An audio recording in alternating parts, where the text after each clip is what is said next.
to the Waterwise Youth Poster Contest. That should be very, very interesting.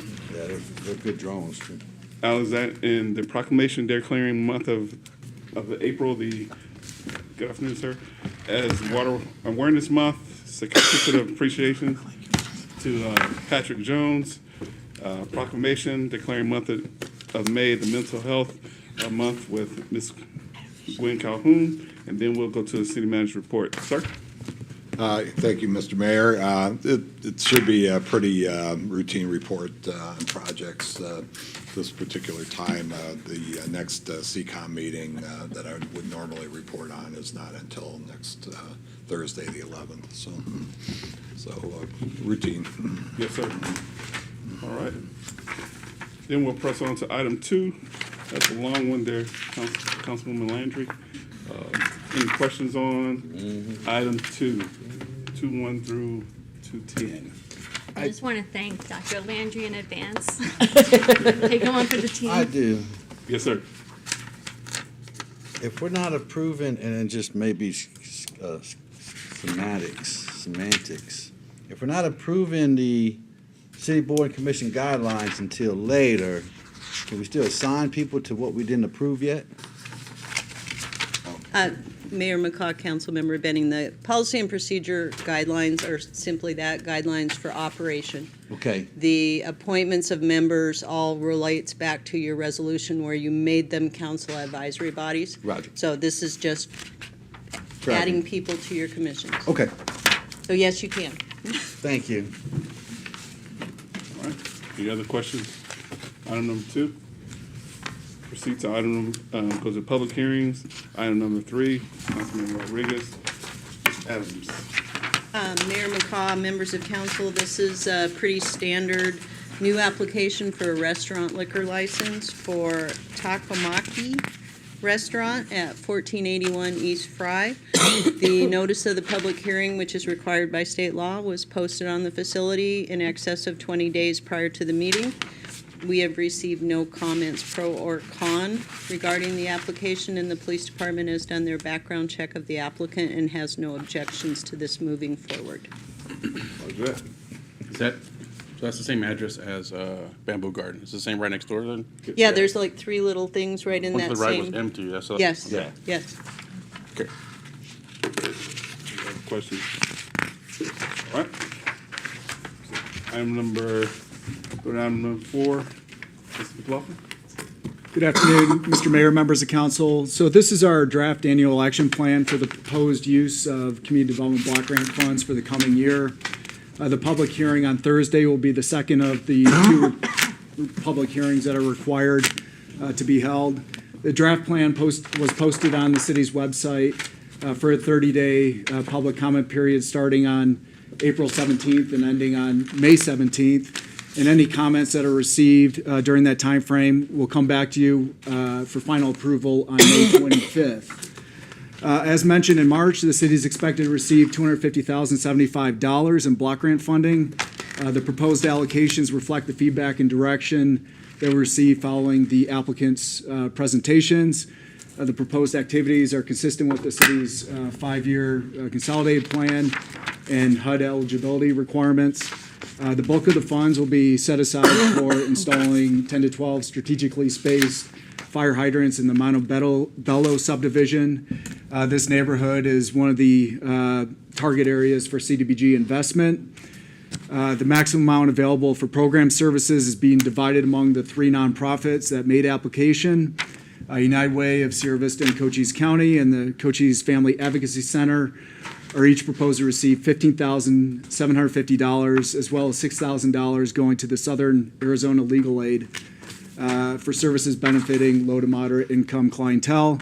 The draft plan also sets aside $50,000 for the update to the city's 5-year consolidated plan and other regulatory compliance measures. The public hearing is simply another opportunity for the public to weigh in on the priorities established in the plan. Certainly be glad to delve into further detail on any of the sections you wish to explore. Ma'am. When is the next meeting? The Okay, so Thursday will be your second public hearing, and then following that public hearing, the plan will come back to you for final approval on May 25th. Other questions? I'm just glad we were able to split it up fair to all three of them. Even though I have to recuse myself, but I think that was a good plan, and I like the fire hydrant, so. All right, thank you, sir. All right, we go to new business, and item 5, Ms. Adams. Mayor McCaw, members of council, as discussed at your April 4th work session, the item before you is approval of the city board and commission guidelines, which are kind of a similar document to the council policy and procedure guidelines. There have been no changes to the document that you reviewed and discussed at the April 4th work session, with the exception of I did put an explanation in the body as to why there are 6 initial members of the Arts, Humanities, and Cultural Diversity Commission, which will shrink to 5 by attrition because they were all standing members who wanted to be appointed. Other than that, I left it alone. I have noticed a couple typos in there that I'll clean up before we put a final in the official record, but there have been no changes. There was none requested at the work session. Questions? All right, comments? And we go to item number 6, actually, Ms. Adams. Lather, rinse, repeat. Mayor McCaw, members of council, this is the policy and procedure guidelines that applies to city council members. Again, it was discussed by the body at the work session on April 4th. The primary change was in the travel section with regards to the requirement of a trip report for council travel. The rest of it was just minor updates and cleanup that we do every couple of years, and no changes have been made since it was discussed at your work session on April 4th. Questions? Comments? None? Okay, we'll move on to item number 7, Very much. staff report, Chief Joshua. Thank you, Mr. Mayor, members of council. This resolution amounts to a continuation of previous agreements with Cochise College and the Sheriff's Office to operate the academy at Cochise College. Everything pretty much stays the same, except it does specify that the academy will be moving to Sierra Vista campus in January of 2024 as part of this agreement. I'll be happy to answer any questions. Questions, comments? What's up, man? Oh, that wasn't my phone. Oh, Apologies. Making a racket over there. all right, thank you, sir. And item number 8. Again, staff report thank you, back to Chief thank you, Joshua. Mr. Mayor, members Yes, of sir. council. This resolution is accepting grant funding from the Department of Homeland Security for Operation Stone Garden. This is the regular Stone Garden grant funding that we do pretty much every year. This particular year, we have a grant amount in the amount of $182,640,000 for both overtime and employee-related expenses, and $10,000 for mileage. There is no match required for this. This is reimbursable and does cover all employee-related expenses, including PS, PRS. I'll be happy to answer any questions. Questions? Can we, I do got a question. When it comes to Stone Garden, can we use that money for maintenance when it comes to vehicle maintenance that are used? We get reimbursed for mileage Okay. on that, so that's how we get, the city Okay. gets back the money for mileage. Thank you, Chief. Thank you, Chief. See to item number 9, Ms. Downey, but, yes, ma'am. Thank you, Mayor McCaw, members of council. I'm covering this for Kenny. She's on vacation today, but she'll be here on Thursday to present. So this is our intergovernmental services agreement for Fort Huachuca to provide fire suppression systems inspection, maintenance, and repair services. Would be the city's second IGSA with Fort Huachuca. Over the past year or so, the fort's been making an effort, well, IMCOM as a whole has been making an effort to look at the very large base ops contract for all bases and to break it into smaller pieces and work with local governments to take some of these smaller pieces of the base ops contracts that they really don't want to handle anymore And things like this IGSA are easy for the city to pick up because we're already providing this service, and we already use a third-party contractor to provide this service to our buildings. So we are piggybacking off of our existing contract with Showtime Fire Protection, which is located in Hereford, to provide this service and expand it up to Fort Huachuca as well. This would be a 10-year contract, 1 year to start with, automatic renewal for 9 option years. The amount that the city will be charging will cover the full amount of the contract to provide the services, as well as administrative costs to the city. So I'll be happy to answer any questions. Questions, comments? Yes, ma'am? And Showtime, I'm sorry, Showtime Fire Protection. fire protection, thank you. Mr. Mayor? Yes, sir. I just want to mention one thing. For many, many years, the Fort has been letting a very large base ops contract, and included, everything from picking up garbage to fire suppression and, and that kind of, range hoods is part of it. And for a number of years, the city has been, talking with our congressional delegation about this type of contract and how we might be able to help, if it was broken out into smaller chunks, or we could identify things we could easily do. And for years, they wouldn't do that. And now they're moving forward with trying to break up some of these contracts. So we're going to see more of these, I think, come in the future. And, we can evaluate them on a case-by-case basis and determine whether it's a good thing for both parties. So this one is. All right. Thank you. Thank you, sir. Thank you, ma'am. Any other questions, comments for city manager, assistant city manager? None? We'll move on. Item number 10, staff report. Ms. Wilson. Thank you, Mr. Mayor, members of council. This item before you is a request to dedicate the tennis courts at the Veterans Memorial Park Sports Complex to longtime resident and tennis coach, Mr. Stephen Bukowski. Mr. Bukowski grew up in Tucson, and he played tennis for Pima Community College. He moved here with his family in 1981, and he taught tennis lessons for adults and children at the former Kingsport Tennis Club and also for the city of Sierra Vista. During his time teaching, Coach Steve worked with over 7,000 area tennis players, and during his summer sessions, you could always find his younger students on the court smashing water balloons. That was one of his signature instructor styles that he did, and he did it as a fun coaching activity designed to keep kids cool while falling in love with the game of tennis.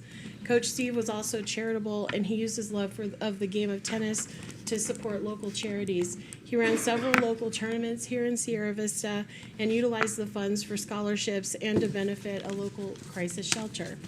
Many of Steve's students went on to do amazing things. Several played in college, to include his son Brian and his daughter Danielle. And 5 of his students went on to play professionally. In addition to that, others are still playing in middle school and high school now because of the young ages that he started teaching them up through the ranks. Steve unfortunately passed away suddenly on June 16th of 2021, but the impact he made is still felt through his family and the influence he had on those he taught. For these reasons, the Parks and Recreation Commission unanimously recommend that the newly renovated tennis courts located at the Veterans Memorial Sports Complex be dedicated as the Stephen Bukowski Tennis Courts. And that concludes my staff report, and I'd be happy to answer any questions. Any questions, comments? Yes, ma'am. When I was going through that, I really loved seeing that. My son actually took some lessons from him years ago, and it was really great to see how he, was with the kids, and he really made it fun for them. So that was really great to see that. I really loved that. So. None? All right. Thank you, ma'am.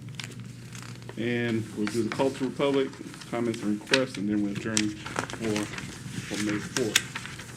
And we'll go to the next item, fiscal year 2023-24 budget.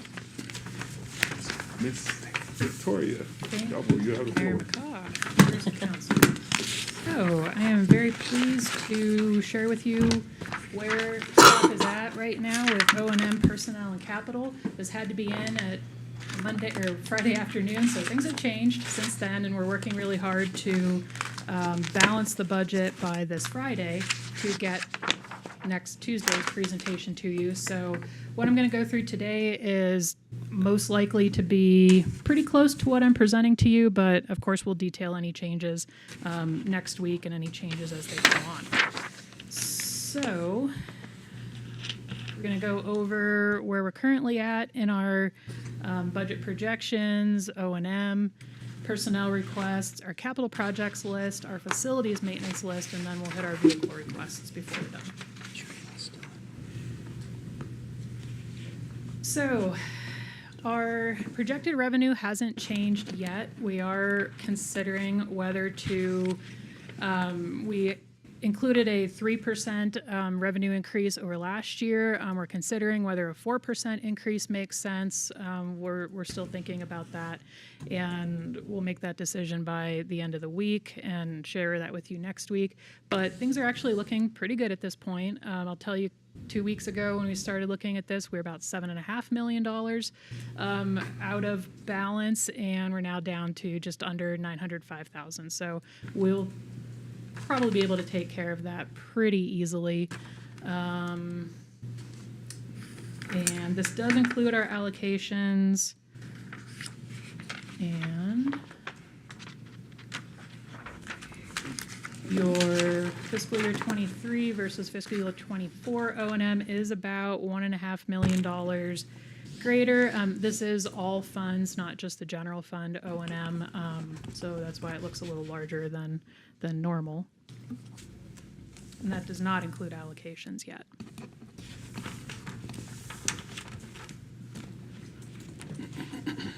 Personnel is about $2.3 million over last year. So a number of reasons for that, and I'm going to go through personnel pretty extensively over the next couple of slides because there are a number of requests for next year. So the recommended classification and compensation plan maintenance and market shift for next year, we're proposing a 2% step increase for all staff as of July 1st. And then a 2% market shift on January 1st. HR kept a close eye on all of the class comp studies that were done throughout the state and what the valley area cities were doing. It looked for a little bit like we might see double-digit percentage increases on raises for next year. Thankfully, that didn't happen. It looks like most people kind of tempered that with possible forecasts on the economy and so forth. So we're able to look at just a 2% market adjustment to keep us right around that 100% of market that we aim for. The 2% step increase will be just under $400,000 for all staff, and then the market adjustment in January will be just under $250,000 for all staff. Victoria, will that market adjustment in January bring us up to 100%, or are we going to be lagging like we were last year before we bumped it up to 4%? No, Councilmember Johnson, that 2% should put us at 100%. So, Okay. so we'll be there without having to do additional Okay. Adjustments. Keep an eye on that. Thank you. Sure. And then just sharing another major change that's coming up. We're sorry to say that our marketing communications manager, Judy Jones, will be retiring beginning of June. And so we're making some changes to the marketing communications division. And so tourism is going to shift under economic development and Tony Boone, and the public affairs division under Adam Curtis will stay as a division under the city manager's office. So you'll see that reflected in the final budget in your budget book as well.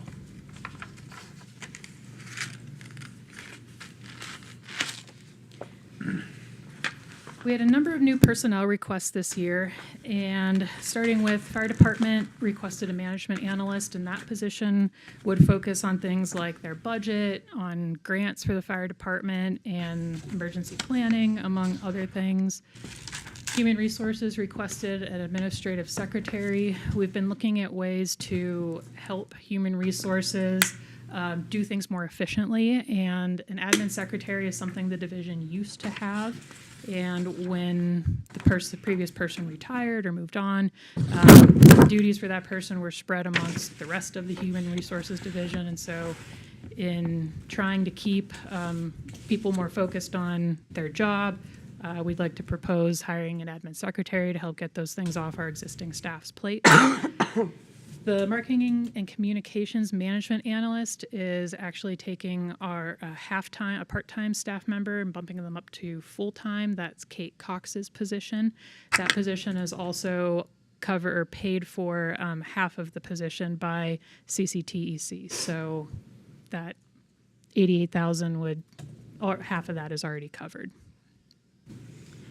A parks maintenance worker, we've added a lot of acreage to our parks and will be in the upcoming years. So with the 20-some acre Veterans Park Sports Complex, the parks maintenance workers also take care of Fry Boulevard and soon North Garden. And in the future with Roadrunner Park in development, it was time to add another parks maintenance worker under Parks and Recreation. And then the police department, our police records clerks have been falling behind through no fault of their own.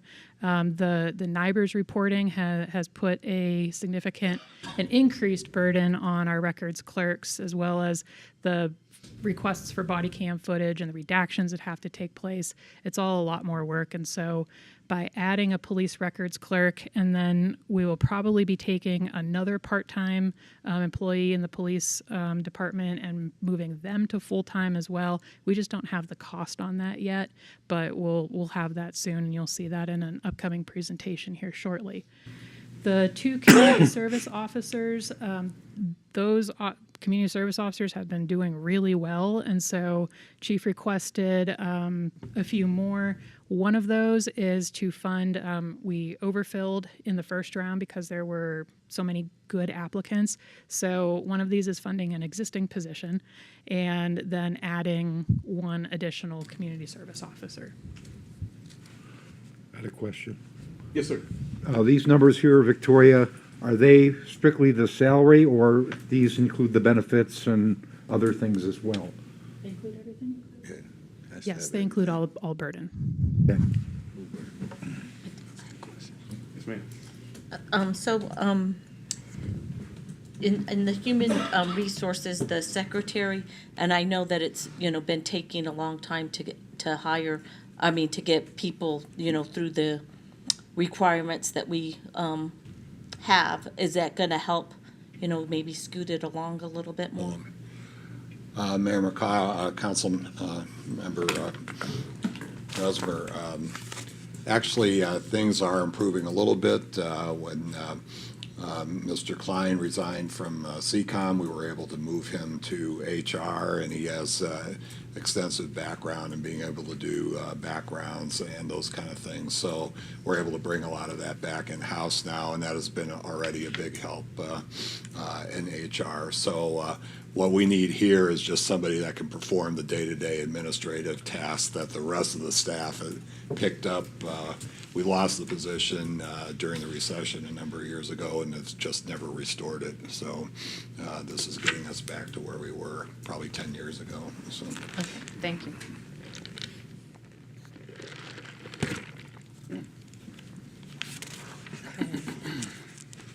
There are a number of reclassification requests this year, and a little more than usual, and there's a few different reasons for that. And we have 2 groups of reclassifications. One that department directors and division managers request HR to take a look at the position, and one that HR sends out 1/3 of our positions every year to get market comparisons on. So every 3 years, we have gone through all of city positions for comparison. But a reclassification is when either the staff or HR finds that somebody is working outside of their job description. And so HR goes out and they compare their job description and their duties with similar employees with similar job descriptions in other cities and see how they compare. So the reclassification requests are difficult to deny because it's saying somebody is working beyond the job we would currently ask them to do. And so the staff requests for reclassification is the list you're currently looking at, moving our admin secretary in community development to a permit technician, giving that person at the front desk more capacity, more ability to help the person who's coming to the desk at that moment instead of maybe calling somebody else to help them. So better efficiency and a little bit of a boost to somebody very capable of doing that work. In animal control, the police department's requested to reclassify the existing supervisor into a higher level position to get her off the front line and focusing more on administrative tasks, and then reclassifying an employee to the animal control supervisor to focus on the day-to-day frontline operational issues. The three public works technicians, airport compost and refuse, they're all kind of in a special category. They all do, we have a lot of technician positions, but Public Works has done a little bit of a reorganization in some ways, and so we're asking these technicians to do a little more. They have a little more responsibility, and so those positions came back, reclassed slightly higher than where they previously were. And similar for the streets traffic technicians, their jobs have become very technical as all of our street lights are all computerized and that system, so they all came back as classed higher than what they currently are as well. Then in the 1/3 of positions that HR sent out this year, these are the positions that came back as classed lower than what they should have been. Our animal control assistants, our drafting technicians were well under where they are in other cities. It's a very obviously technical position. They're in high demand. Our facilities maintenance workers, the HR recruitment coordinator, and the big one this year, our police corporals came in 10% under where they should have been. And so we're recommending to move them that entire 10%, which is why that number is so significant. And I talked to HR earlier today, and that there will be no compression issues with our sergeants. There was already a pretty good spread between them, so this will not run them into the sergeant group.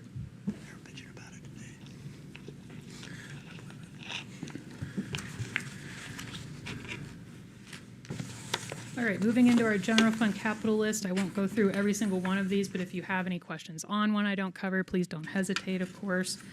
First on the list is the animal control expansion.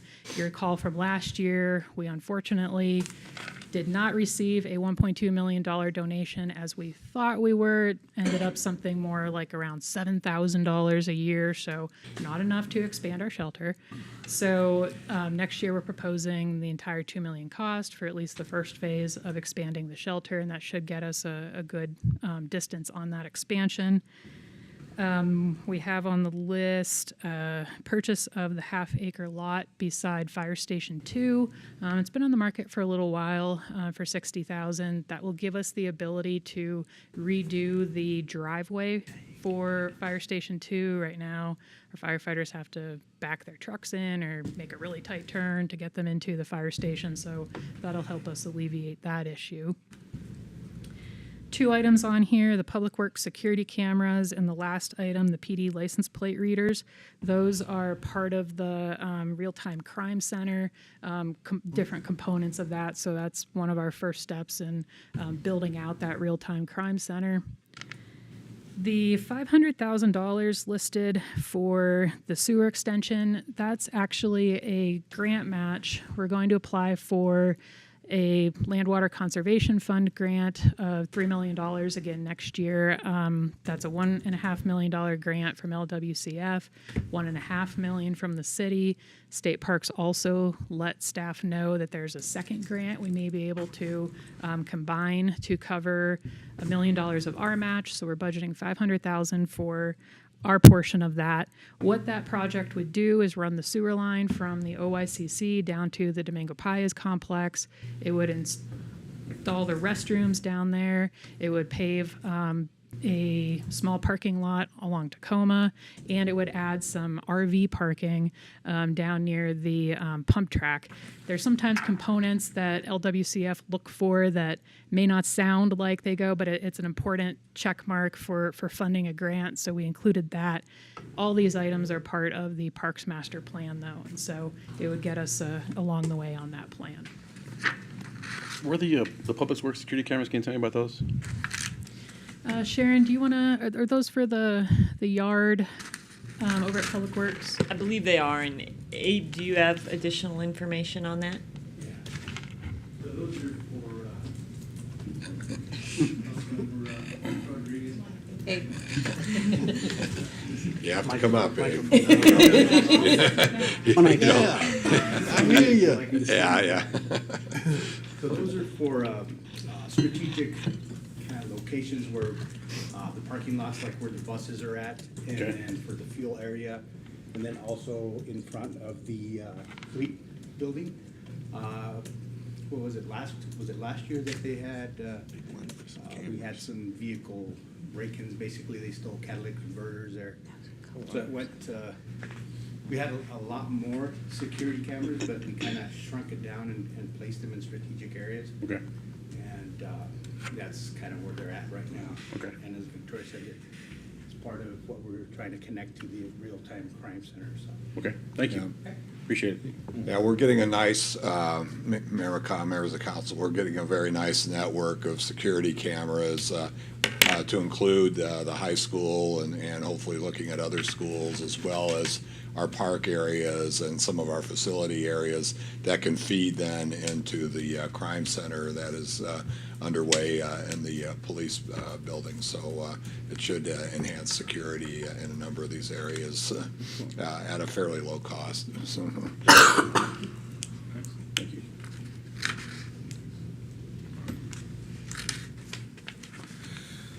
Okay, our highway user fund capital list.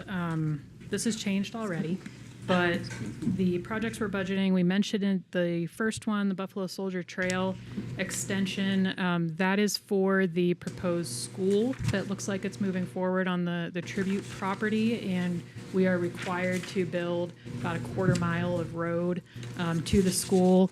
We are fortunate this year, also as we mentioned before, we have additional money coming in this year and next year for our income tax allocation based on what the state did with the flat tax. We'll get additional money for 2 years, and then we'll drop below what we usually get the third year, but we'll get $2 million additional next year, and we're proposing earmarking that for this project.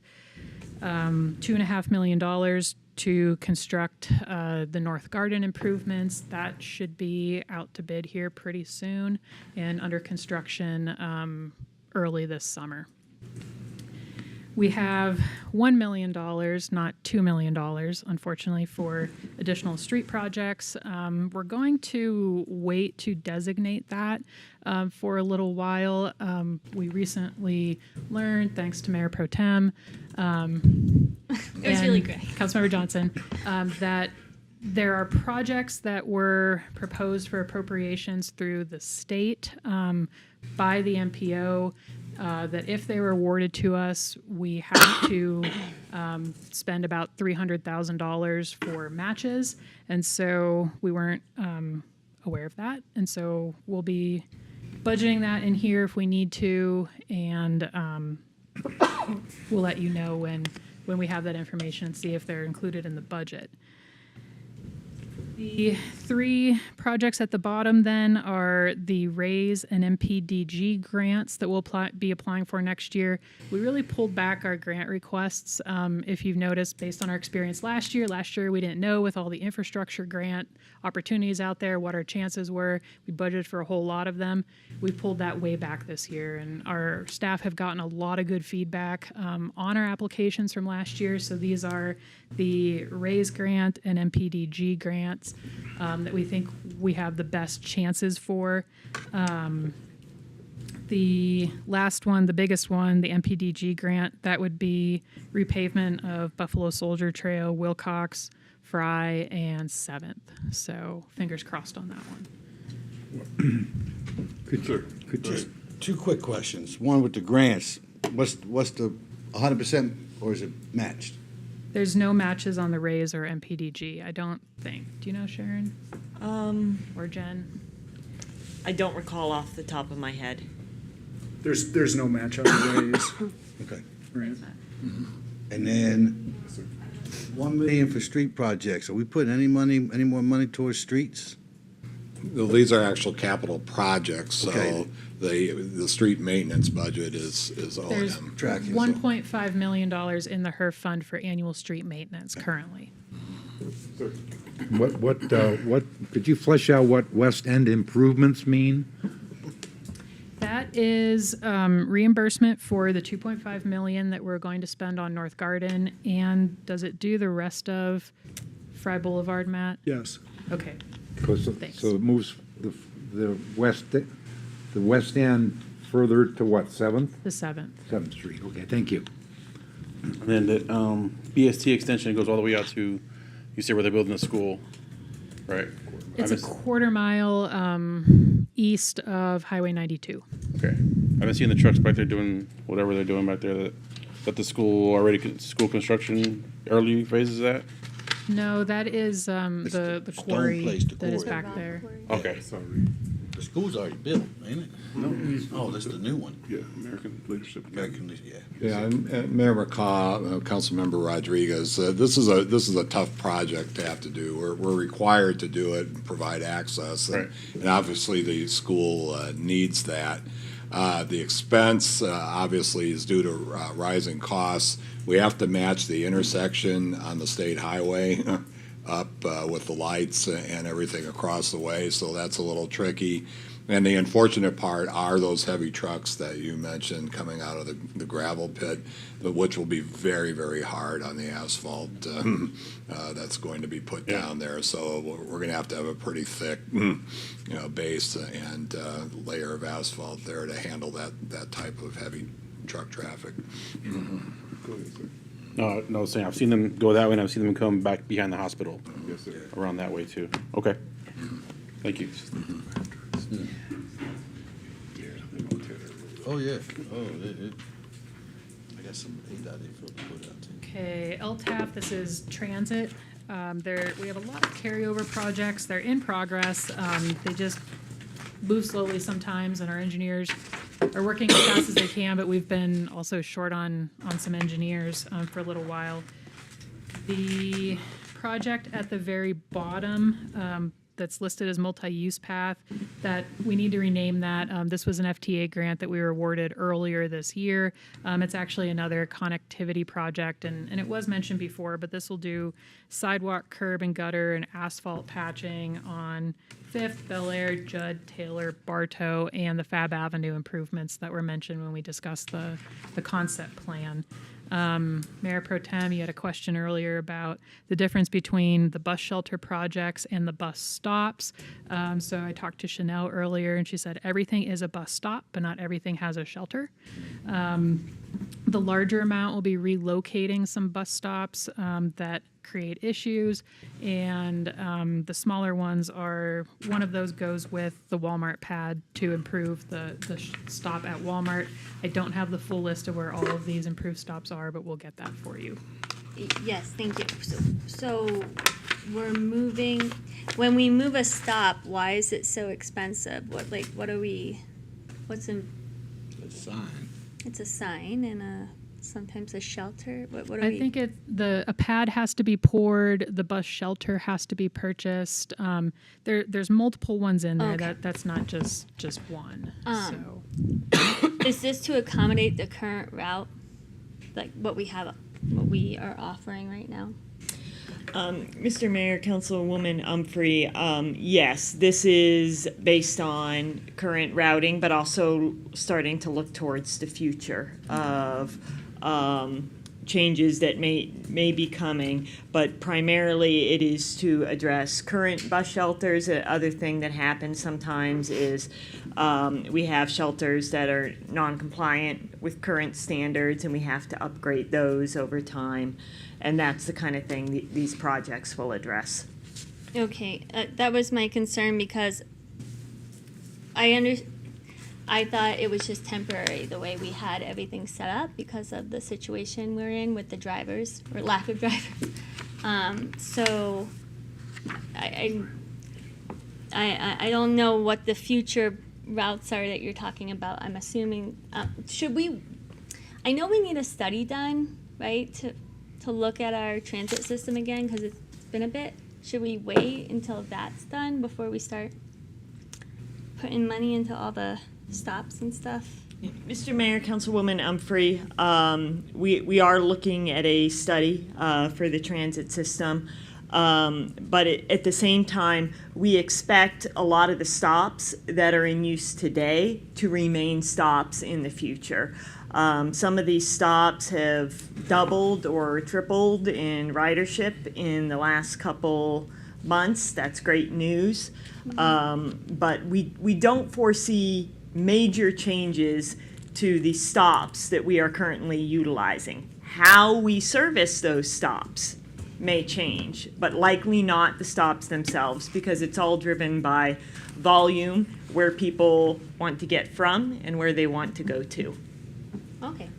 But we will certainly take a second look at the stops to ensure that, I think they're probably, the route we're running right now were our busiest stops to begin with, so they will probably remain our busiest stops. And so, but we'll take a second look at the list when we get it. I know some of these stops don't have, I know they've looked at it already, so like, if you look at the Walmart stop, that one they get bunched up with too many, it needs to be widened. I know that was the problem there. The other ones, like their stop at the hospital, there's a stop, but it's a piece of gravel, there's no stop. And it's also the one that services the jail, or the courthouse across the street, which was initially put across the street, but it doesn't work to where it was initially put. And I know there's nothing that services like the Hobby Lobby. It's like behind Hobby Lobby. It's like in the dirt as well.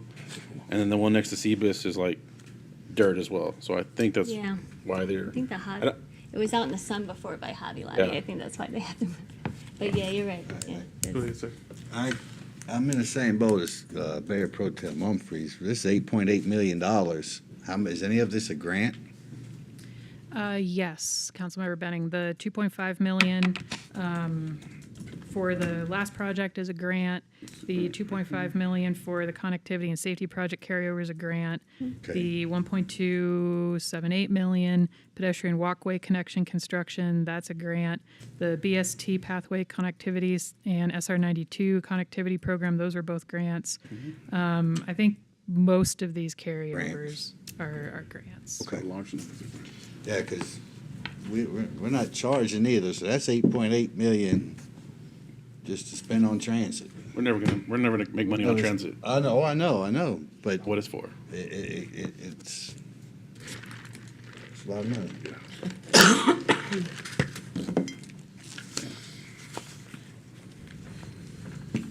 On the sewer capital list, not sure again how many of these we're going to see on the final list, but this is what was requested. The final item, the Riverstone effluent conveyance, that would be a grant if we were to receive it.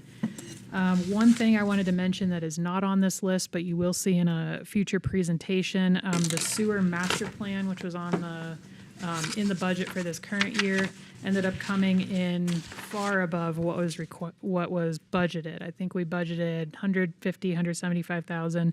It came in at $520,000.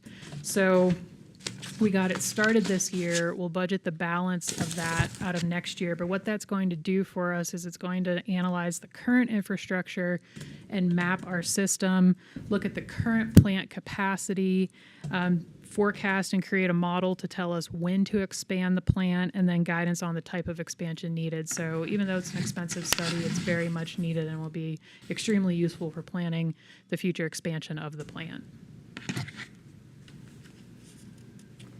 And what does the I'm sorry, the one right back, the MOK bypass, what does that do? The first one, State Road 90 MOK sewer mainline bypass. I'm not sure. Ms. Lassard, do you know? Mr. Mayor, Councilman Rodriguez. So this section of sewer line has been a challenging one for a number of years. I believe this one has a significant dip in it, and it's one of those projects that has been difficult to tackle due to its location. Anything involving State Route 90 and trying to work around that is going to be extremely difficult.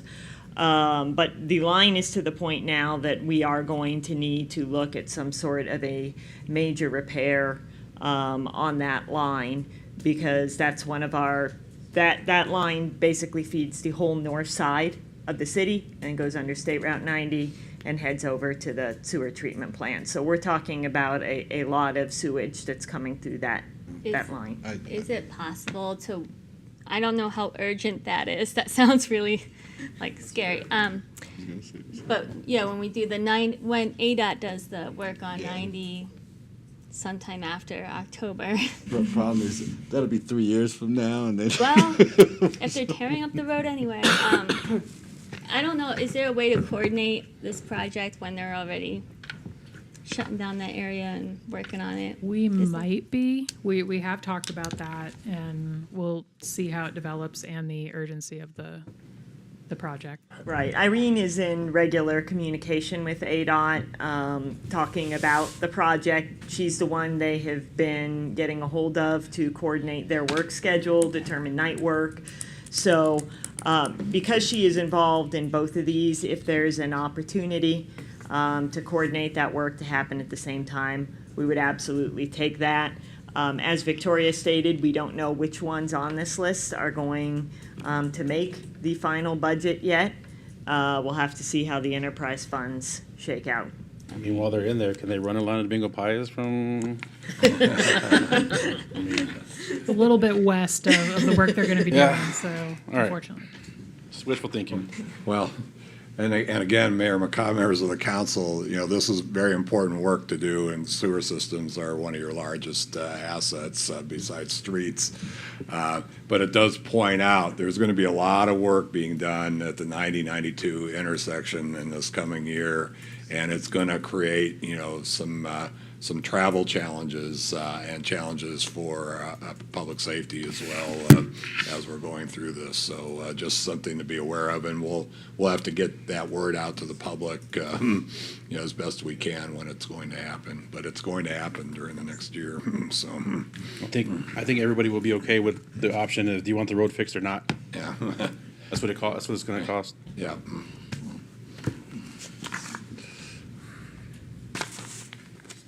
One small item, capital item in refuse, trash can cleaner. Pretty sure we're going to be able to fit that one in. At least someone gets a job. The airport capital list will probably have some changes here too. That airport master plan update is primarily grant funded. We're waiting for our grant award letter from the FAA before moving forward. And we actually have a pretty small match on that. 4.47%. Yeah, thanks.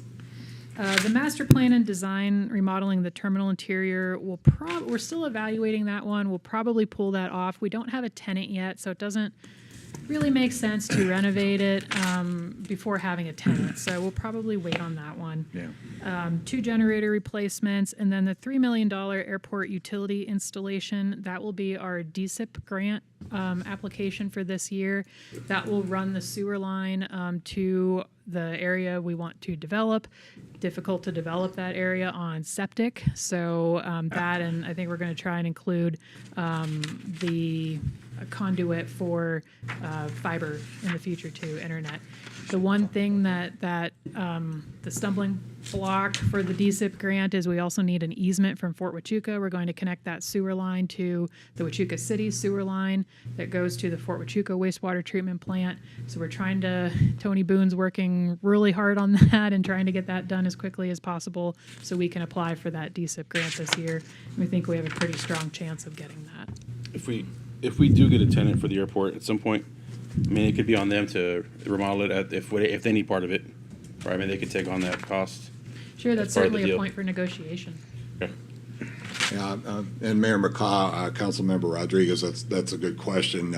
Obviously, doing things like moving the mound of dirt that we did, a few years back, any infrastructure or grants that we can bring in to reduce the costs and make that land more developable is going to end up with lower lease costs for the potential tenants. So it gives us a leg up in terms of trying to attract, an employer there. So anything like this we can do will be a big help. Right. I mean, let's talk about the airport.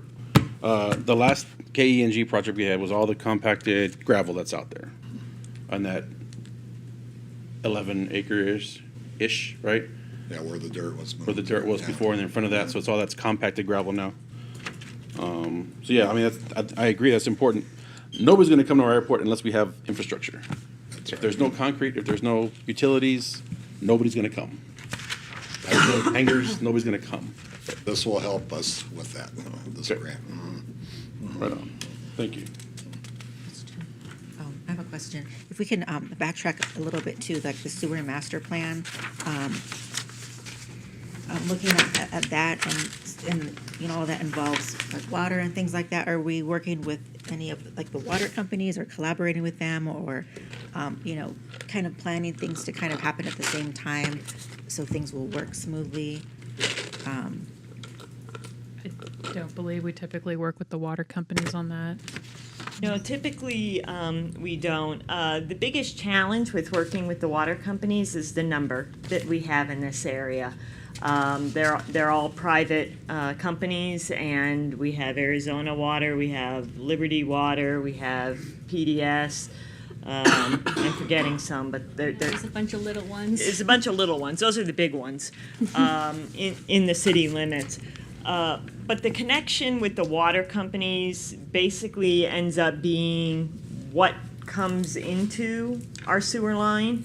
But in terms of a nexus to a water master plan, I'm not sure that they would have a lot of interest in contributing to the sewer master plan. We can certainly reach out to them and ask that question. I don't see any issue with that. I'm just not sure what they would be able to assist with in that effort. Yeah, and maybe I can help a little bit too. Mayor McCaw, Councilmember Landry, they are really two different systems. Water companies, it's very difficult for water companies to make major improvements to their lines. They have to go through the Arizona Corporation Commission. They have to put all these projects in a rate case. Generally, rates have to go up as a result of doing that. So trying to time anything that might work with us is very difficult to do with a private water company. So not that it can't be done, but it does, the timing and everything really is difficult.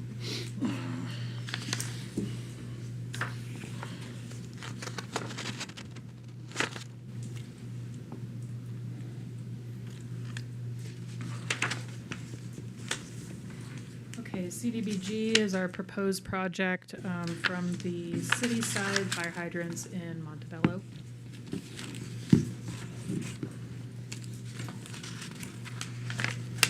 Moving into our facilities maintenance list, there's a couple projects on here that we're still evaluating. Council chambers remodel is included. The Fire Station 1 plumbing repairs, we're evaluating whether it needs to be as expensive as it's currently proposed. There's some roof repairs. Fire Station 3 the big project on here is the Cove pool, the surface replacement. It's replacing the Pebble Tech. It's unfortunately starting to disintegrate, and that's not good for people in the pool or our filters trying to filter out that debris. So that unfortunately really needs to be done. And then some other plumbing repairs at Fire Station 3 as well.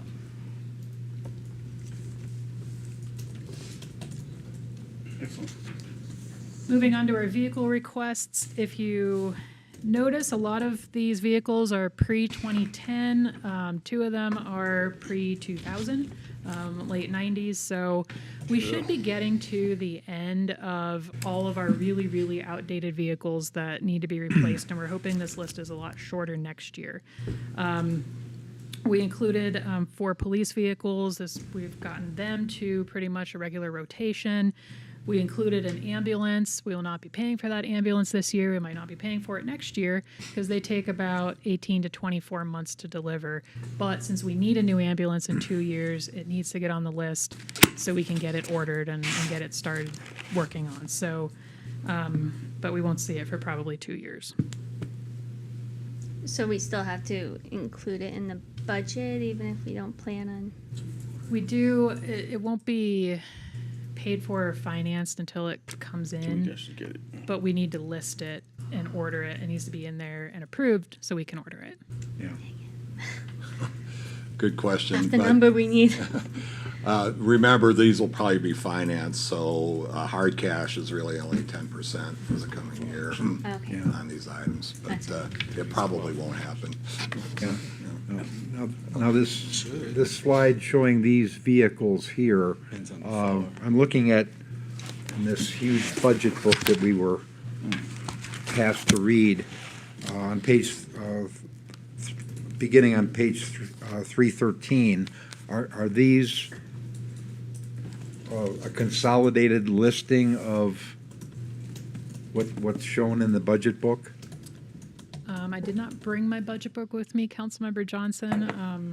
Jen, do you happen to have yours? Okay. Let me take a look at that, or I'll take a look at yours after the meeting, and I can give you a better answer. Yeah, because there seems to be a lot more vehicles in the budget book than is shown on this slide, so. Yeah, I'm sure there are, Mr. Johnson. We do, there's a lot of vehicles on the list, but we don't order them all in 1 year. So we look at what's absolutely needed for this year.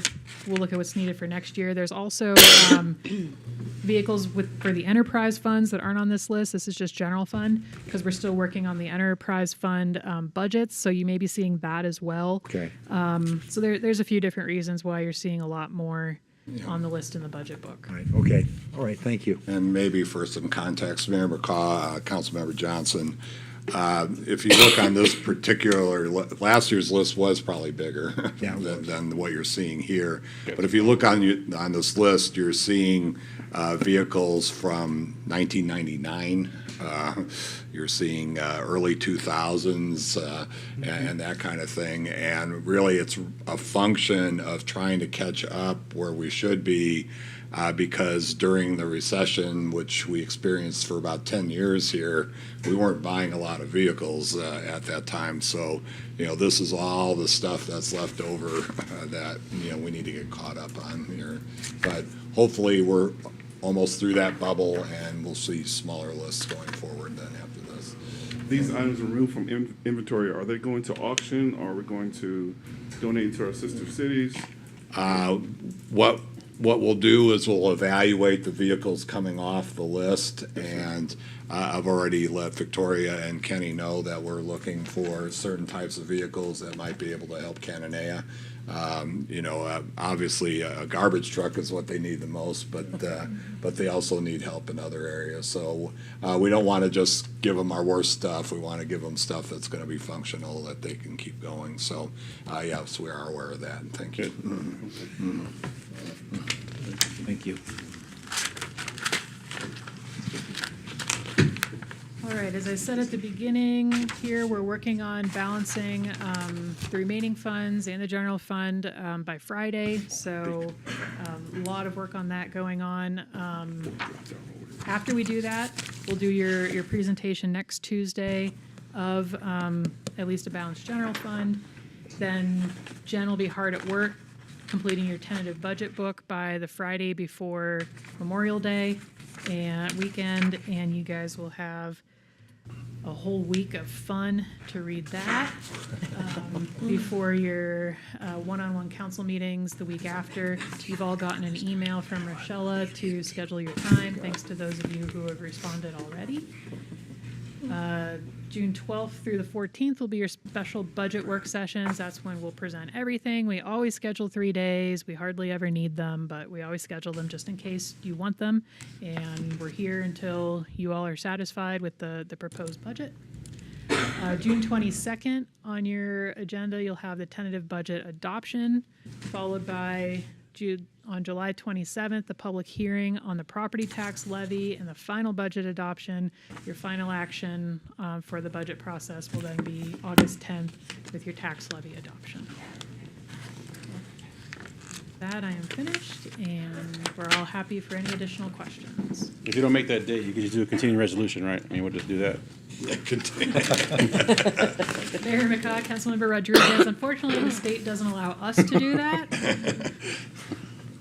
So, no, we will hit our dates. I know, we always do, so I really appreciate all the hard work that goes into getting them on time. it's a tough time of year to be the budget officer, so, so keep Jen in mind when you think about all these things. She works very hard on this. Thank you, ma'am. Thank you for your hard work. Thank you, Jen. Appreciate it. Now we move on to update on the Schneider Electric project. Ms. Wilson. I put my book away. Surprised there is not a picture of the grandbaby in here. I was like, You gotta sneak one in there, like Photoshop the baby on the Yeah. on the football field. Yeah. She didn't hear it we yet. were all expecting it. You could have put a picture of the baby inside the Just- soccer goal. For you to just put the, yeah, baby Little Easter egg. pictures. That's a great idea. It'll be on your next one. I think it's coming up here. Here we go. So first of all, let me just pre-apologize. I'm getting over an upper respiratory, so if I go into a coughing fit, just wait me out, and we'll get back on track, okay? But thank you, Mr. Mayor, and members of council for allowing me to present today to talk about the Phase 2 energy project with Schneider Electric. You all know this affectionately is called our Schneider Electric project. And what that project is a capital recovery and investment program. This is just a really fancy little slide that shows you what that is. Basically, it's identifying opportunities to recapture, save energy and recapture those funds so that we can use that money to reinvest it into making improvements that will save energy and use that savings, that operational savings, in order to make payments on the improvements. So if you're paying $1,000 on your electric bill and we make a bunch of improvements and now our electric payment is $300, Schneider would be guaranteeing the savings of the $700, and we can use that money to pay off our loans that we use to finance those improvements. And that's also backed by law, right? That It's not- is, and I have a slide on the law. So thank you very much, Mayor Pro Tem. There's been a lot of questions on exactly what is an energy performance contract. It sounds a little weird to those of us in government service. And what it is it's a very innovative funding approach to attack some problems that are often seen in governments, from federal governments to local governments, state governments, school districts. It's fairly common practice to utilize these. And what it does, it allows an energy savings company, when you hear the term ESCO, that is what it means. It's just an energy savings company. In our case, it's Schneider Electric. It allows us to partner with those companies to address any deferred maintenance projects and facility improvements with energy efficient solutions. So, like I just told you on the slide before, then it allows us to utilize that money to pay for the debt service on those improvements. This is an actual real strategy for paying for much needed improvements. It's actually encouraged as an acquisition strategy from the FAR, the Federal Acquisition Regulation, and you can find that online at FAR 23205. And it literally uses the words that they encourage it, because it allows you to basically use those old HVAC systems as a way to replace them over their life.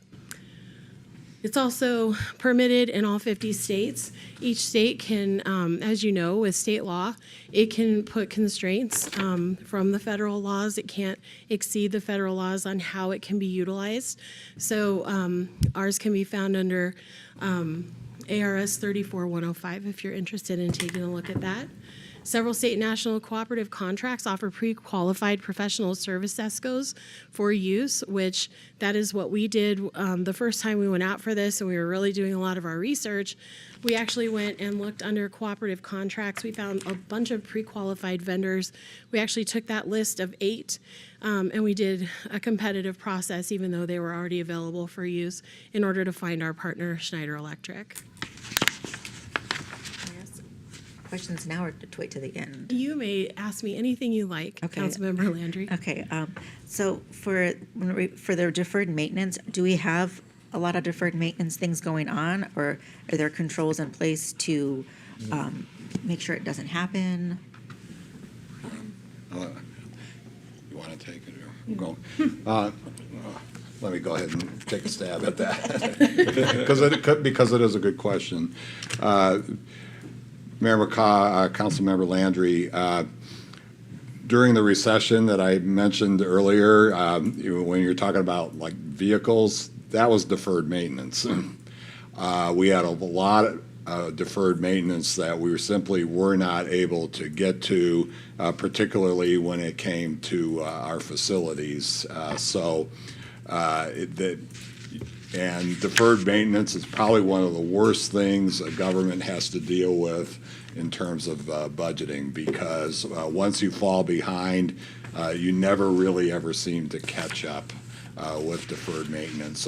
For example, the school district had a lot of deferred maintenance, and it wasn't until they had this bond issue passed a few years back that barely made it, but finally did, and they were able to address a lot of their deferred maintenance items.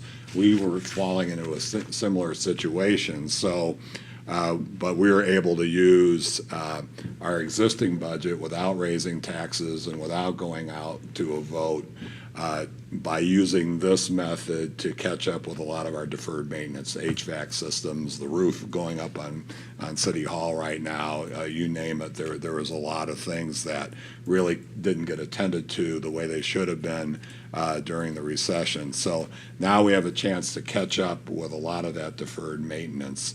The trick going forward is let's not fall back into that hole again, and let's not have getting ourselves in a situation where we have to ask for a bond issue or whatever to catch up again.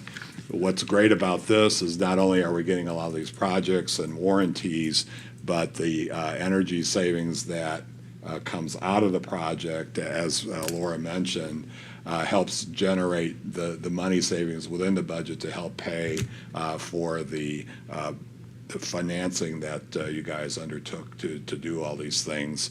So we're not really taking it out of the budget and out of Hyde. So that's really the advantage of doing this type of work. So you're getting a lot done in a very short amount of time. This would have taken us years to do, and out of the Hyde of the budget with limited staffing and limited resources to do that. So this was a really, really good solution, and I think you guys approving this is really going to benefit the community. And another question I had was, so some of the projects that are in here going on, if we're going to be paying for some of them, even though still paying for some of them, even once they kind of outlive their useful life? That was another question I had too. That makes sense. Councilmember Landry, you can in the state of Arizona go up to 25 years on a project, but the payback period cannot extend the useful life of the project. So not the warranty period, but the useful life. So just as Chuck was mentioning, we had some HVAC systems that were like 30 years old. Our City Hall roof is 40 years old. Some of our artificial turf, I think that you might be talking about, the top layer of the artificial turf will have to be replaced probably in 12 to 15 years. But the overall project, the useful life will be well beyond 25 years. And I know that Chuck and Victoria work also with Mr. Felix on paying that debt service back very, very quickly also, so. So a lot of, and that's why a lot of the both projects, the first one you financed was in that 10-year time frame. So that's not going to be an issue at all. Here, I think the biggest issue will be the turf fields, because your second financing at 17 years, right, Dave? So we're going to be bumping up towards that 17 on the fields, but everything else should fall within the useful life that we're doing. So I hope we get more out of those fields. That's the hope. So if we take care of them properly, maybe that'll happen. But that's a good question too. And just to address like the field issue, also on the artificial turf, there's an actual turf council, National Turf Council, and that's where they come up with the information on what the expected use of a field is and where they get the warranty information from. We were about 30% of the usage as a national average. So when they're saying that they warranty their fields for 8 years, based on a cost-benefit analysis that I ran on our usage here, and also plussing it up with a factor over time, I estimate that 12 to 15, probably pushing more toward the 15, but if we get really busy here and we really tear up those fields because we're using them so much, then it'll need only the top layer, the entire base layer of the system where all the drainage system goes into, which is actually the most expensive part of that project, has a 30-year warranty period attached. Did I address that properly? Are we good? I think so, yeah. So there are many benefits of using an ESCO, although it's not right for every type of project. Per Arizona Revised Statute, an ESCO must conduct a study in partnership with the agency that establishes the scope of the contract. That is why this is a partnership. The ESCO itself is on the hook for the performance of the products. That's why we're getting such amazing products out of this with long lifespans. They identify the methodology used for determining the savings, and they guarantee the amount. That means if they made a bad math error and we don't recoup the energy that they're promising that we will, they pay the difference. The cities are not on the hook, and that, I believe, is the key to what makes an ESCO so advantageous for cities to use on all their deferred maintenance issues as a funding mechanism. So Schneider Electric, in this case, has agreed to complete the entire scope of the project from soup to nuts. So we get everything from the reach of their thousands of engineering experts over their nationwide company. They are on-site program managers. They run everything on the project. They're an extension of the city, in essence. They are project managing this project from beginning to end, and they coordinate it with the city staff. So we are very lucky with our partnership here. They conduct weekly meetings with on site with our staff and all of their subcontractors. So when it comes time for something that is getting ready to be completed or nearing completion, and the trainings need to be set up in order to commission something over to the city, our staff is on site with the Schneider folks, being able to ask questions, walking through the projects, attending all the trainings. Everyone is at the table. And just something to note also, when all this started, before we even get to signing a contract, there's about a year of work that goes into even investigating if it's a good fit for our entity before Chuck and Victoria ever stand up here and recommend that to the mayor and council for consideration. And then once we decide it's a good fit, then wheels up and we start running. Yeah. Yes, sir. Real quick, I want to go back, but first I'll ask my first question. Who identifies the methodology used for determining savings? Us or Schneider? Schneider Electric, With us included? correct. So we both cooperatively sat down and discussed what the savings would be over the lifespan. Yeah.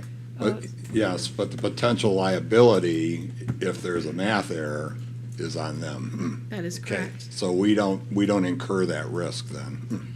Okay. And it is third-party certified.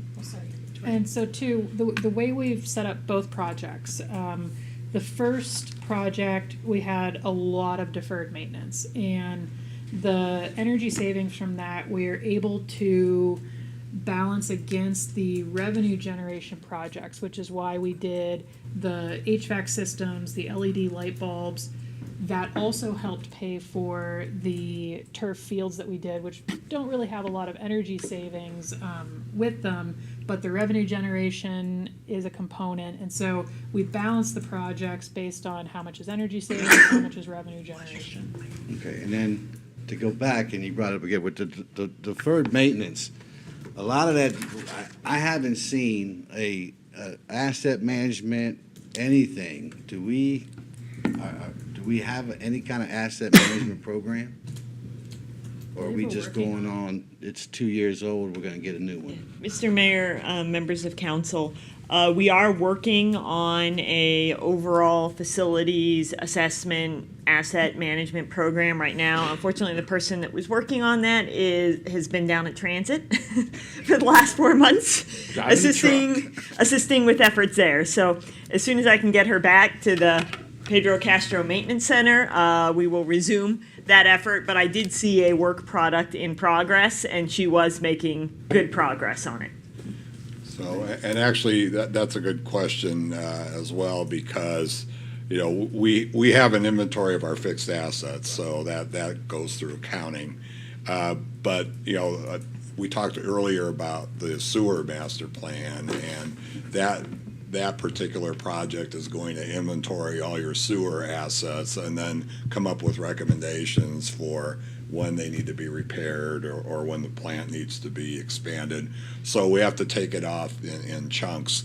The street maintenance one is going through the MPO, which I think you guys approved, and hopefully that's going to be done in November.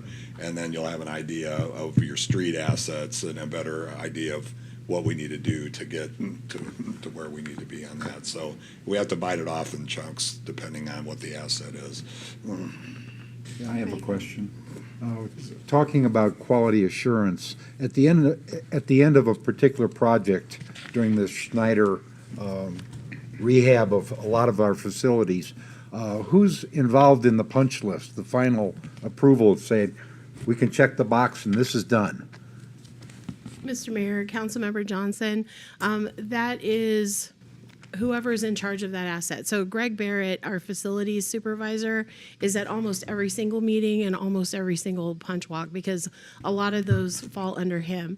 If it was a sports field, it's park maintenance is there. It has to be A-okayed by the staff, and then it comes to me to do the final as the city representative for this project. Okay. And then that's turned over to our chief procurement officer. That is all hardbound in her office. You can see him anytime you like. It's riveting. It's everything from drawings to whatever you'd like to see, the entire history of that particular portion of the project. As a former procurement officer myself, it is the most comprehensive professional closeout documentation I've ever seen, and I've worked federal. So we also get it on flash drive. It's available to all of our city staff who is in charge from everything from facilities, street, whoever needs it in public works or my staff as well has full access at all times. Yeah, I just want to make sure that we're getting bang for our buck. Yeah. Well, I think Laura just explained why she's the PM on this project. She, not only are a lot of the facilities that are being worked on in her area as director, but she brings an extensive background in procurement and federal procurement to the table on this particular project. And it's up to her then to interface with Public Works, because then when you're dealing with airport and facilities, she has to work with them on these things as well. But yes, there's documentation on all of this. Okay, so one of the other things that might feel a little bit different for us is a firm fixed price model. A firm fixed price contract is extremely common on the federal side and not so much on a municipal side. So what that means is once we develop the scope, we get all of it without change orders for this price. So what a firm fixed price contract does is it incentivizes a contractor, in this case Schneider, to get done perfect, do a great job, and get it done fast. So that is where you see from the time we broke ground last year in July, we're nearing completion on 90% of this probably by the end of June. So it's very fast. That is like unheard of in municipal government. So it seems almost too good to be true, but luckily we had a successful phase one. It is true, and we know that we're gonna have a wonderful phase two. So I already mentioned that many agencies use ESCOs. Right here at home, the Sierra Vista Unified School District has used them. and our very own Fort Huachuca as well. And Fort Huachuca actually uses Schneider Electric.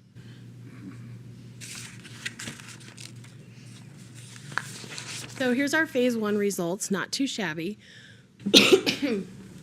With that, we received 5 synthetic turf soccer fields at Eddie Sear Park and Domingo Paez, LED sports field lighting at 17 fields and courts, 3,500 LED replacements citywide, many HVAC replacements and upgrades, electric infrastructure at Veterans Memorial Park, and replacement of the inoperable wave machine that we never thought we'd ever see again and is doing so great. And wastewater aeration control upgrades. And that is your results up top, 13.9 million in city modernization and efficiency upgrades on that one, with 740,000 in projected annual savings and revenue. The actual 2019 through 21 impact, economic impact is at 3.3 million. And during this time, almost 11,500 visitors and 28 tournaments were a result of these improvements. We did not have any of those tournaments before, with the exception of a few little league ones here and there. Awesome. Questions? Oh, and I forgot to say 482,000 in electricity savings alone. I forgot to say that. Now I said it.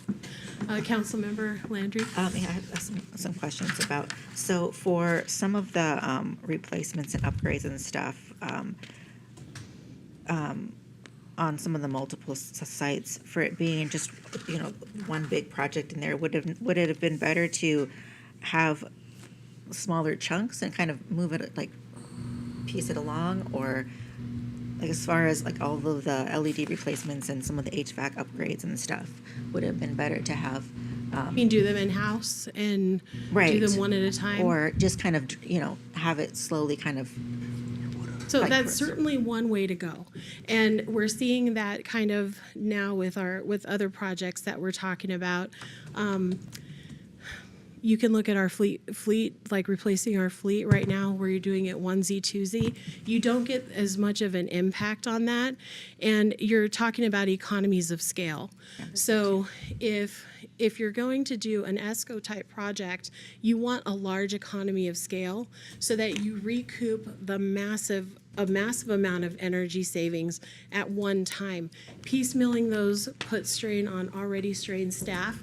We already have, staffing situations, so it helps with that as well. It kind of brings everybody down like little magical fairies, and they go through and they replace all our light bulbs. I know that Sharon's team had been working on an LED replacement project for, gosh, Sharon, how long was that going? Years. Years, and they were coming through and they were doing their replacements. This got it done in 2 months through the entire city. So it was just done. Now her team can just worry about taking care of the maintenance so that we don't get into a deferred situation again.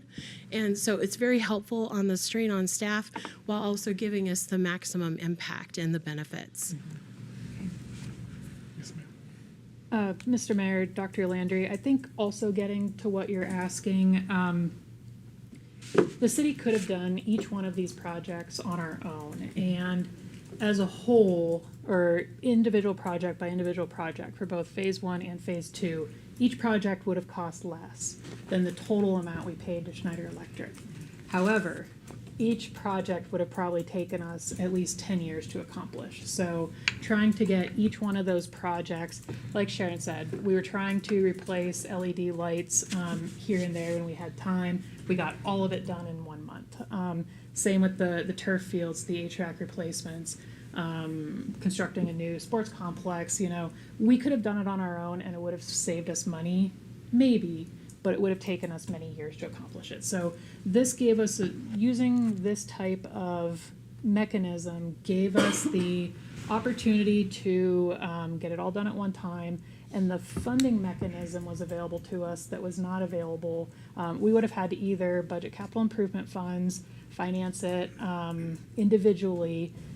By doing this, we're able to say we take the energy savings, apply that energy savings has to pay for the project by state law, and gives us the tool of using these sales tax revenue bonds to pay for the project as a whole. So yes, we could have done it. It might have cost less, but it would have taken us a long time. I'd like to make one other point about that too, is, we've seen rampant inflation over the last couple of years. So we are able to lock in prices and a low interest rate, over the last two projects. And this one, fortunately, we got at 3.15% before the rates skyrocketed. So I may take issue with my assistant here a little bit. If we actually, if we actually did a cost-benefit analysis and we cranked in, rates of inflation that we're seeing now, we may not have saved money doing it ourselves in small chunks. So I'd have to have sick David on that one though, but he could do it. Station 4 is a prime example. One thing that I will just add to that as well, the reason that I personally felt like this was such an interesting thing to kind of take part in and to actually recommend is due to the types of projects that we're doing. It aligned so well with our economic development efforts and how we're reaching out to, especially like our local sporting community, and asking for their trust in like us providing a landscape for them to service their missions on. This has gone such a long way to that, and they've just overproduced and just continue to surprise us with like what they're doing. And they're really very responsible for utilizing these assets to bring in so much more to us than just changing a light bulb project would be to some other agencies. So I'm very proud personally to see what we're doing here. Ms. Lazar. One other point, just that touches the Public Works Department in a different way than has been mentioned so far. So for a lot of these projects, how that would typically look internally is we would have an engineering staff member assigned to run the project, and they would work with whichever department is involved. So for a sports field, they would work directly with Laura's department and basically bring that from cradle to grave. Develop the project scope, work with procurement to get that project out, oversee the construction, go to the weekly construction meetings that she mentioned, do the punch list walk at the end, work on any warranty issues that come up. One of the things that this project has enabled us to do is keep our engineering staff focused on other projects. So the grants that we are applying for right now, millions of dollars in grants, if we had staff devoted to managing each aspect of this project, that has an opportunity cost associated with it. We cannot have them doing other things. And as is noted, our engineering crew is a little short-staffed right now, which has made it even more of a challenge. But what we've been able to gain in terms of other projects that would be sitting, that we're able to move forward right now because this has been handled a different way, has been absolutely huge in our ability to pursue other opportunities for the city. Sharon. So these are all of the current council strategic plan goals that this also works on as well, that directly impacts them. And so why do we engage with Schneider Electric for Phase 2? Well, because our Phase 1 results were so incredible, and I think a lot of people were wanting to see if we still had some other projects that fit the bill for it. And so we moved on to this Phase 2. And this project really kickstarted the Parks Master Plan especially for the Veterans Memorial Park Sports Complex, providing lots of new athletic amenities. It is in a highly visible place. I think for the first time, all of our sports fields have always been kind of tucked behind and kind of out of the way. This really gives us an amazing view going down MLK that I don't think anybody can say that it's ever looked better. And it also gives us the best opportunity at capturing any of the revenue benefits that we can see from having a complex like that, and has a huge economic impact. I forgot the word. it helps us to reach our economic impact goals. So this project scope for phase 2 has all these lovely things. I won't read through every single one of them. They're also, included in your packet. But of course, the football field and track to new irrigation lines.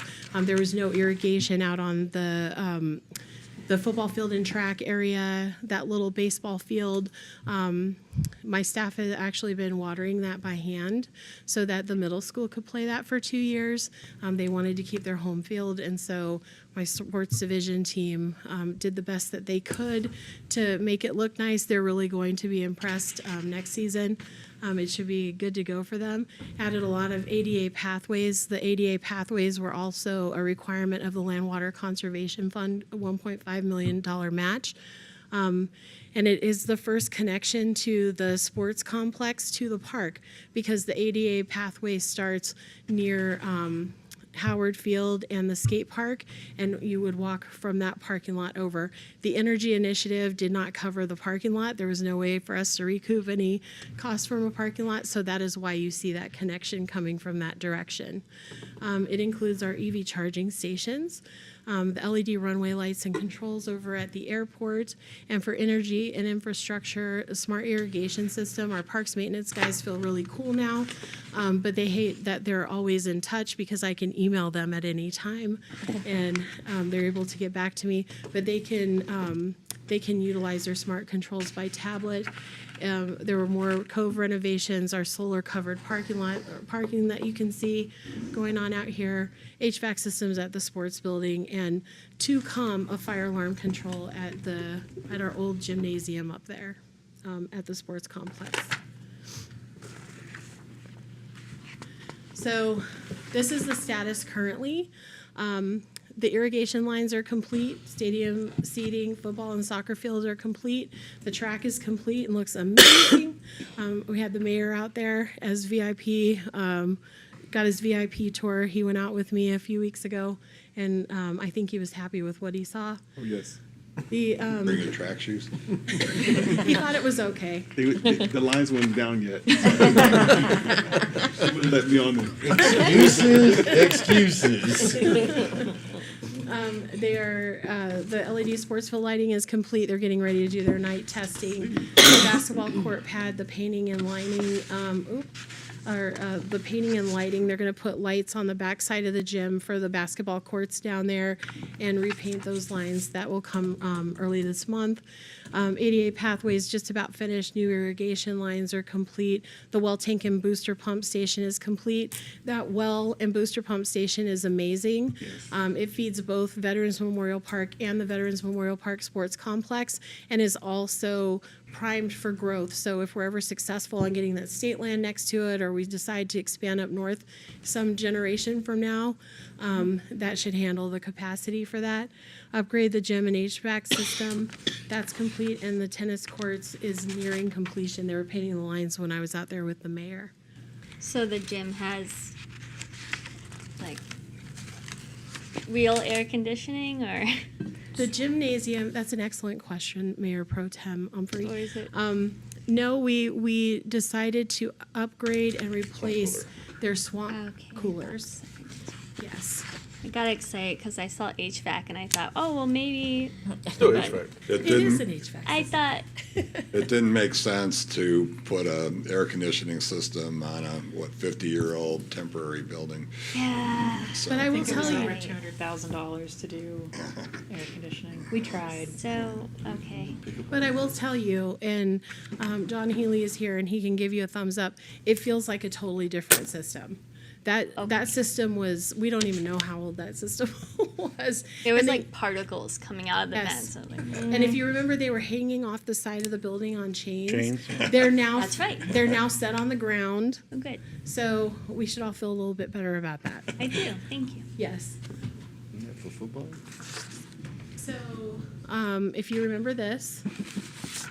This is what it used to look like, and this was actually improved by our streets team. I was gonna say This that is one. what we're looking like now, and I think you can all probably agree with me that this is much better and something to really be proud of. Nice. So, continuing with the status, the EV charging stations, all level 2 charging stations are up and ready to go. Level 3s, they didn't send the SIM cards for them. So they are backlogged. So they're saying by mid-May we should get the SIM cards. So we were up and ready to go, and we had no data in the system. So we're getting there, but there's been some questions also. So I put the current costs on there for your review as well, for a full charge.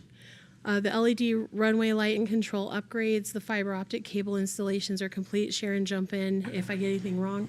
Sign and taxi edge lighting illumination should happen this week, the verification. And the final connections on the civilian and military side is going to be coordinated with Fort Huachuca.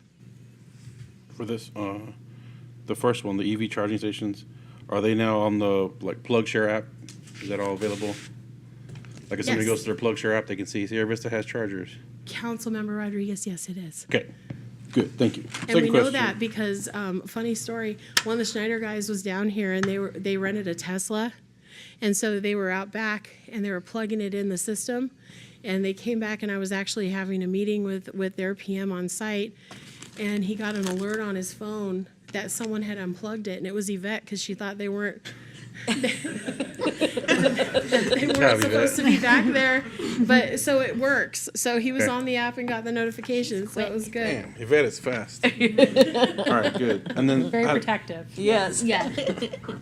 have one more question about the runway lights. So I went out there to see because I wanted to see them. They were in boxes forever, like kind of just out there. But I see that they're installed or whatever. Now the military side, all right? What's their right? What are they paying for? What versus what are we paying for? Are we paying for something that we're never going to be able to touch? Is it one of those deals? No, Mr. Mayor, Councilman Rodriguez. So the military is very jealous of our lights and signs right now. And they love the way everything looks, and they will be undertaking a project on their side of the airfield in the near future to upgrade to what we have. Okay. As soon as their airfield manager can break some money loose, she wants to upgrade all of her stuff because ours looks so nice and is expected to have big savings because I don't know how old those lights were on our side, but they definitely predated my time here at the city. They were very, very old. But no, we were just paying for stuff on our side and the fiber to connect it to the control system, which is located on the Fort side. Okay. So the control system is on their side. Correct. So do they have access to turn our stuff off if they have to, and we can't do anything about it? Not currently, they don't have that access with this upgrade, but they will restore that access, and that is because the air traffic control tower is on the Fort side. So depending on situations, they may need to have that access from the air traffic control tower. However, we also have a switch on our side that controls our lighting as well. Okay. Those are my concerns. I was paying for something we cannot touch. You're like me paying somebody's light bill that I can't even go out there and use. You need my account number? Yeah. All right. Thank you. So our phase 2 highlights, the total project cost is $27 million. $1.5 million of that is the Land Water Conservation Fund grant. And we'll also be receiving a $1 million IRS energy tax credit for our solar project. The annual savings is estimated at $2.2 million for utility O&M savings. The breakdown is under there, $223,000 a year in direct revenue benefits, and over $1.7 million in capital cost avoidance. The life cycle savings on here is estimated at $37.3 million, but that is also a combination of savings revenue and the avoided costs, which is allowable by Arizona revised statute. And the life cycle economic impact of this project is estimated at $101 million over the full 25-year partnership. The cost breakout is there for your review. Any questions at all on this slide? The previous slide real quick, the bottom one, the alarm control for the gymnasium. Yes. What is that about? Can you explain it? So I don't know a lot about fire alarm controls, but I know that we don't have any on that gymnasium because it was probably built sometime in the 80s. No, maybe way pre- older than that. It was before that. Oh, before? Yes. Really? Yes. Daisy Bay Is the wasn't number, built by the the. number kind of box tells you like what zone the alarm went off in and things like that? Is that what it is that we don't have? I believe that is accurate. You're not talking to a fire alarm expert here either. But my husband graduated the same year as Mayor McCaw, and he remembers this building in yes. middle school. So it's been around a while, and I'm assuming. We do have a fire chief. Yeah, It's like, I've been there. Mayor done that. McCaw, Councilman Rodriguez, there was no system in there at all. And this system allows for there to be alerts if something were to go on there from a fire nature. So it's a safety issue. So does alert CCOM in Yes. in this case? Okay. All right. Thank you.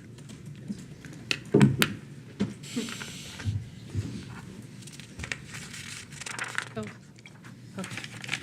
So, in conclusion, what this project is accomplishing for the city of Sierra Vista, it's kickstarting $15 million of progress on the Parks Master Plan, providing the community with a whole bunch of brand-new amenities.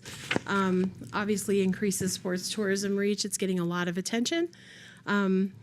Launches our EV infrastructure pilot for our community, saves a lot of energy and water, will generate over $37 million in savings and $101 million in economic impact. And in addition to that, I don't need to read the bullet points for you, but it will be addressing a lot of critical infrastructure needs, helping city staff and allowing the community to benefit from all of the progress made there.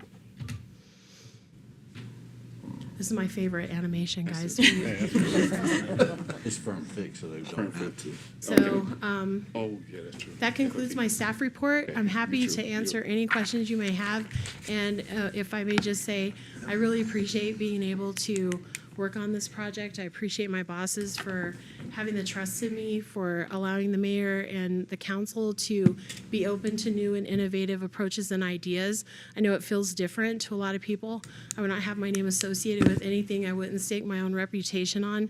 And I believe in this project, and I truly appreciate everyone's support in it. So thank you. Thank you. Thank you. Questions? Yes, sir. Go ahead, Martha. You were first. Go ahead, Mark. Mine's just kind of statement. I'm pretty sure that gym is way in the early 60s. I'm not gonna, because I know my brothers and everybody went there. So, but just a bit. I really like that you guys kept all the track stuff there. You know, when we went to school here and we did track there, and for the public, you can't practice or do those things, but now we can. So I think that it was really great for you to keep all of that amenities that were there, and to continue on with them. Thank you. Well, Councilmember Mesmer, I did fail to mention, we did reach out to all the community partners that we had in track and field. That community also showed up, and you will see the little touches, the details that went within this. Like, you can run the 100-meter from east-west or east-west, west-east. So depending on which way the wind blows, because that makes a difference in your time. The long jump is rated to like beyond college. So you can have a brand new person working on a long jump. They run both ways. So when you jump one way, you can jump the other way. You don't have to walk around to restart it. Just a lot of very smart touches that are meaningful. The little, I call them the little I love yous, the small details that lets people know that they were thought about in the design. So thank you. Yes, sir. Yes, sir. Thank you, Mr. Mayor. Thank you. The track looks amazing, amazing, amazing, amazing. Can't wait to see little people play football on it. Couple things, and I thought Mr. Felix was still around. Do we have a total breakdown of the loan cost, interest for the time period on top of the 27 million? Oh, you mean the financing Financing and with the interest? I don't have it here, but yes, we do have Okay. that, so we can provide that to you. So Okay, we'll and make a then- note and- There was something else, and it's just, I'll think of it. I'll let someone else talk. And we'll have the debt service payments. And Okay, all that. thank you. And then we also have the energy savings and revenue and all that as well. So we can break it out any way you need it. Cool. Thank you, Laura, for everything you've been doing and associated with this project. I know you've been fielding a lot of phone calls. I know I've seen a lot of things, people misunderstanding, fields were being renamed that were named after somebody else, and fields being demolished to make parking lots, and a lot of misinformation out there. So thank you for taking all those calls and putting out the information, the true information of what's really going on in our city. Appreciate that. And what we talked about before this whole project started, I think it's important because it's strategic plan number 10, right? Quality of life, that our people still have access to it, right? The people that used to walk the track out in the mornings and late at night after work, have somewhere to walk around in circles. We didn't care about it then because it really wasn't important. But now that it's obviously we put millions of dollars into it, we're still have to lock it up at certain times, all right? Because if not, people like at Searfield will turn the soccer goals upside down and do funny stuff like that. I think it's funny. But the access port, right, in the mornings and the evenings, that's still the plan, to have it open as early as possible, and those people that walk before work and get some exercise in without having to rent it or whatever. Just do a little quick lap like they do in the morning or after work if it's not being fully rented out by somebody. Councilmember Rodriguez. Sorry, I'm giving. Take your time. It's giving up on me. Thank you for that question. Yes, this is perfectly situated near our sports division building. It will mirror the park hours. We will have staffing around there at regular times. I will say that the biggest hurdle to get over is making sure that our public is not taking their pets, their wonderful pets, on the track. That is not going to be permitted. Things like sunflower seeds and gum can't be, on there. So there are rules. So this is going to take a bit of behavior management on everyone's part. So I appreciate the mayor and council's support in that, and we will be watching for that and trying to gently remind folks to do that. It will be the quickest way to ruin this project. With that new ADA path, would you say there's now an alternative loop if somebody does have a dog and they want to walk around Absolutely. the outside? Yes, Okay. Councilmember Rodriguez, yes, absolutely. And the whole multi-youth pass system is right there as well. So, but this is not a park. These are ball fields. We just distinguished them by ordinance We did. last month. So that was step one in this. There will be lots of signage.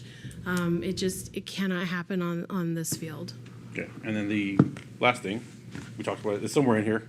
The bathroom that we're initially gonna put a DP, but because of the sewage problem or lack of being able to dig, because it's compacted, now we gotta spend money to run the line, right? The one that has a snack bar, which is what in my mind looks a lot like the one that's over at Stonefield right now.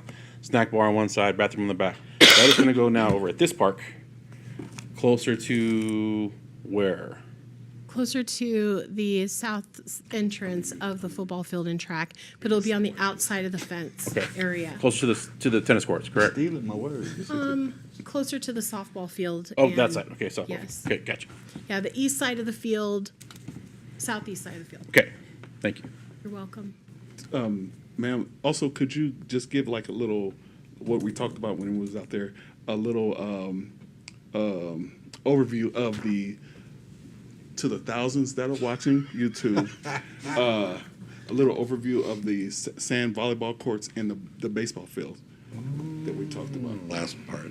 Yes. Northeast part. Northeast. Yes, so that is on the northeast corner. We do have, thank you, Mr. Mayor, for the question.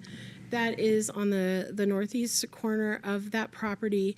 There's a fenced rectangular area there that my staff will be putting sand in for 3 sand volleyball courts also.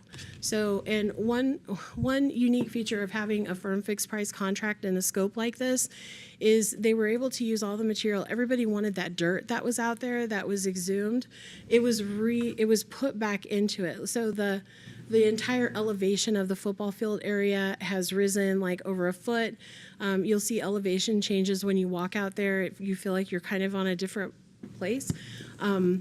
But they are using it also to build a grassy knoll in the back of the softball field to where you can set your chairs up on top, or, your kids want to roll down it, or you want to take a blanket and you can watch softball if you're on one side of it, and or volleyball on the other side. So yes, sand volleyball is coming and will be lit. Thank you. Yes, sir. All right, I know we're redoing the tennis courts. Please, I bought pickleball rackets. They come today. Are we getting more pickleball courts? No. Thank you for the question, Councilmember Benning. We are hoping that once we have lit basketball courts on the Veterans Memorial Park Sports Complex side, that we can expand pickleball in its remaining area. So maybe the basketball courts there could be converted quite easily to 3 more pickleball. But what I would hesitate to do is to start breaking up Where they go. pickleball like into other areas or having a tennis court here. Like those are very communal areas. Like you meet friends and neighbors, with similar interests in that. So keeping those together are very important to me. That's a fun game if y'all ain't played yet. It's on my list. More questions? Yeah. Oh. Yeah. Councilmember I Quinn. really appreciate everybody putting this together and sharing it with us. I think it was definitely needed, so I really appreciate that. And I would also really appreciate having like more of a breakdown, a little bit more information, as Councilmember Benning had requested. I think that would be super helpful. In the future, are we going to have like updates periodically to kind of see how the process is going? I think that would be really nice. We can update it as many times as you like. I can add it to the executive report. And if you ever need anything else, you can always just reach out and ask, and happy to provide whatever you'd like to see. Thank you. Okay, I did have something. I think because William and I were here when we did the first phase, so we take for granted all that information was given to us then, and I'm like, oh, we have all new council members and mayor, so I really appreciate you going over this again. And even though you're getting over a cold and so you're a little more subdued than you normally are, you're still so enthusiastic. And I mean, the way you presented this is exactly why we're so grateful that you are where you are, running the department, and you just do such a good job. And I'm so grateful that to have the staff that we do, because of seeing it implemented like this we're very lucky, and I'm really grateful. So Thank you so much. I feel lucky. Excellent. Thank you, ma'am. You. Thank you, ma'am. So time is 8 minutes before 5. We have D, E, F, Echo, and Foxtrot. So 18-month update, council strategic plan. Next work session. Thank you, Mayor McCaw. I'm happy to give you a very highlighted version right now, or we can Okay. shift it to the work session next week. It's up to council. Shift it. We got 3 work sessions this month anyway. We can shift it. I'm Happy to do hungry. it next week. All right, thank you. And we go to Echo, report on recent trips, meetings, and future meetings.